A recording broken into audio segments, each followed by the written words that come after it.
सकती है और अब तो झूठी तस्वीरें भी बनकर आने लगी हैं जो असली जैसी लगती हैं। कल ही आर्टिफिशियल इंटेलिजेंस से एक तस्वीर बना दी गई कि अमेरिका के रक्षा मुख्यालय पेंटागन के करीब आतंकी हमला हुआ है, धमाका हुआ है। भारत के रिपब्लिक चैनल ने इस तस्वीर को तुरंत ब्रेकिंग न्यूज की तरह दिखा दिया और प्रोफेसर माधव नलपट नाम के किसी विशेषज्ञ का फोन पर इंटरव्यू भी चालू कर दिया। भाई साहब तो धमाकों को लेकर ज्ञान ही देने लगे, 100 साल का इतिहास बताने लगे। आप सुनेंगे तो हंसते हंसते खटिया से उलट जाएंगे। चैनल कह भी रहा था कि हमारे पास कोई आधिकारिक पुष्टि नहीं है, तो फिर इसे ब्रेकिंग न्यूज की तरह दिखाने से पहले सोच समझ लेना चाहिए था। बाद में पता चल ही गया कि तस्वीर नकली है और आर्टिफिशियल इंटेलिजेंस से बनाई गई है। यह इस समय का बड़ा खतरा होता जा रहा है। हम आज के वीडियो में इसी पर जोर देना चाहते हैं कि यह तो नकली तस्वीर थी, लेकिन असली तस्वीर से भी झूठ की रचना हो सकती है। 22 मई को ही एक सच्ची तस्वीर के जरिए आपको गलत जानकारी दी गई। भारत के प्रधानमंत्री नरेंद्र मोदी दौरे पर ऑस्ट्रेलिया गए, इसलिए कहा कि वहां क्वाड की बैठक होने वाली थी। भारत, ऑस्ट्रेलिया, अमेरिका और जापान क्वाड के सदस्य हैं। अमेरिका और जापान ने बैठक रद्द कर दी। इसके बाद भी प्रधानमंत्री वहां गए। इस बात की आलोचना हो रही है कि जब कोई आधिकारिक काम नहीं है तब क्यों गए। ठीक है, गए तो गए, कभी कभी घूमने फिरने का भी मन तो करता ही होगा। लेकिन समाचार एजेंसी ANI ने जब ट्वीट कर दिया कि प्रधानमंत्री मोदी की ऑस्ट्रेलिया में आगवानी करने के लिए ऑस्ट्रेलिया के प्रधानमंत्री अल्बनीज एयरपोर्ट पर आ गए। अब इस पर ट्विटर पर ही कई लोग लिखने लगे कि ऑस्ट्रेलिया के प्रधानमंत्री नहीं हैं। इस हंगामे के 36 मिनट बाद ANI ने एक दूसरा ट्वीट कर दिया और लिखा कि भारत में ऑस्ट्रेलिया के राजदूत ने प्रधानमंत्री की आगवानी की, प्रधानमंत्री अल्बनीज ने नहीं की है। कायदे से जब संशोधन कर दिया गया तब प्रधानमंत्री वाली ट्वीट को डिलीट कर देना चाहिए था, मगर अब भी वो वहां पर मौजूद है जिस वक्त हम रिकॉर्ड कर रहे थे।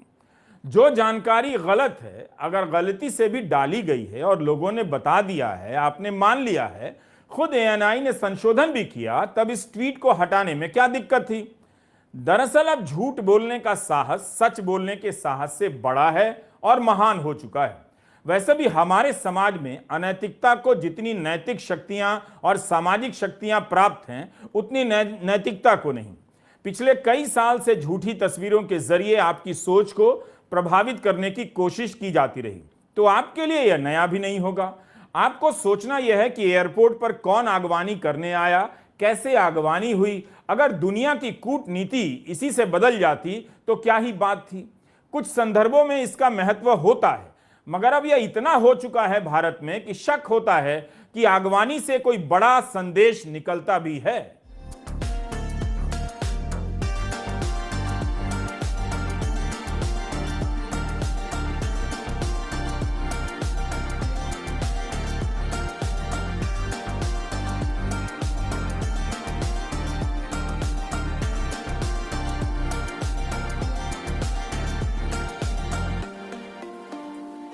19 मई से प्रधानमंत्री मोदी ने अपने निजी ट्विटर अकाउंट से एयरपोर्ट पर स्वागत की 5 तस्वीरें ट्वीट की हैं। इनमें उनका स्वागत किया जा रहा है, कोई ना कोई आगवानी कर रहा है। हमने अन्य देशों के प्रमुखों के निजी ट्विटर अकाउंट देखे। फ्रांस के राष्ट्रपति मैक्रो ने एयरपोर्ट पर आगवानी की तस्वीर ट्वीट नहीं की है। क्या फ्रांस के राष्ट्रपति का जापान में स्वागत नहीं हुआ होगा? कनाडा के प्रधानमंत्री G7 के सदस्य हैं, जापान गए थे तो उनका भी स्वागत हुआ होगा, लेकिन उन्होंने जहाज से उतरते या चढ़ते या आगवानी की कोई तस्वीर अपने ट्विटर हैंडल पर नहीं डाली। क्या बाइडेन की आगवानी नहीं हुई होगी? मगर उन्होंने आगवानी की कोई तस्वीर ट्वीट नहीं की।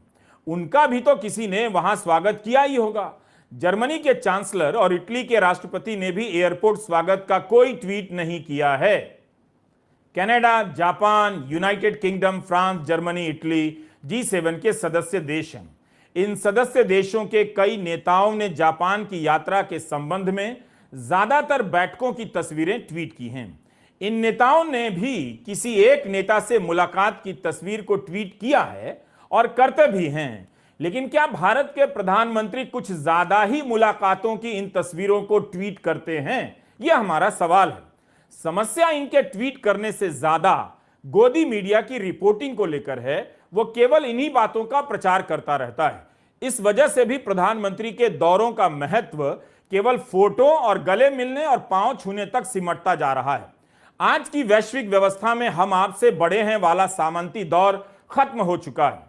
कोई आदर्श और मानवीय मूल्यों की रक्षा के लिए यात्राएं नहीं कर रहा है, बल्कि एक दूसरे के साथ धंधा चलता रहे इसका जुगाड़ करना मुख्य लक्ष्य हो चुका है।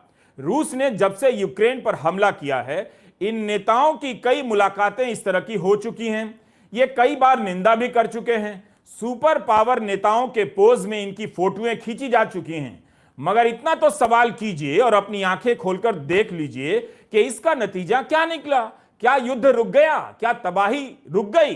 क्या किसी ने हिम्मत है कि दिखाई कि इशारे में ही रूस का नाम ले ले और अमेरिका का नाम ले ले? तब फिर हम खुद को इतना गरीब क्यों बना रहे हैं कि कोई एयरपोर्ट पर स्वागत करने आ गया तो लगे उछल कूद मचाने कि ये आ गया वो आ गया, इतनी बड़ी बात हो गई। जहाँ तक अगवानी और बातचीत और इन सब चीज़ों का है, जैसा आपने कहा कि एक प्रोटोकॉल है, और इस प्रोटोकॉल में जो चीज़ें होती हैं उससे दो देश अपने संबंधों को जाहिर करते हैं। एक उसका सांकेतिक महत्व होता है।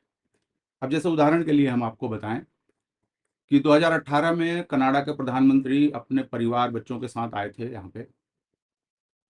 एक हफ्ते की उनकी यात्रा थी और लगभग आधे हफ्ते तक उनसे किसी हमारे सीनियर मिनिस्टर ने मुलाकात तक नहीं की थी।